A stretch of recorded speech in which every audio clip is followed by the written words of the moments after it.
UPPL हानजानिफ्राय जोङो 15टा समष्टियाव गुबुन गुबुन हाबाफारि सोलिगासिनो दङ। बहाबा आथिंजों हानजा सुरनाय कार रेलि जाखांबाय आरो दिनै जोङो अदालगुरियाव पार्टिकुलारलि अदालगुरि समष्टियाव जोंनि मोनथाम BTC समष्टि बिनि गासैबो जोंनि वार्कारफ्रा लोगो नांनानै मोनसे एवारनेस रेलि लादों फैबाय थानाय बिसायख'थिखौ लानानै आरो बेवहाय पिस आरो हारमोनि लोगोसे एवारनेस बेखौ लानानै बे रेलिखौ लानाय जादों।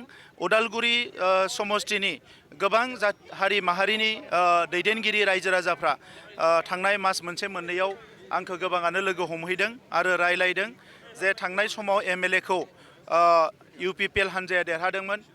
2020आव MCLA खौ UPPL हानजाया देरहादोंमोन आरो बे 5 बोसोराव गामि खना खनला गोबां लामा सामा बायदिसिना जौगानाय जादों।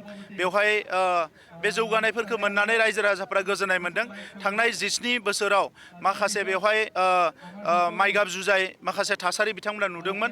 नाथाय UPPL आव गोजोन गायसननायानो होन खौसेथि लाबोनायानो होन गुबुन गुबुन हारि धोरोमनि रायजो राजाफोरखौ अनसायनाय आरो बिसिनि हाबा मावनायानो होन गासैबो मोजाङैनो मावफुंजादों आरो बेखौ नोजोर होनानै रायजो राजाफ्रा बुंदों जे अदालगुरि समष्टिखौ एबारबो देरहागोन। दा नंखायनो दिनै बे बाइक रेलिनि गेजेरजों जोङो समष्टियाव मोनसे एवारनेस लाबोनो नाजादों।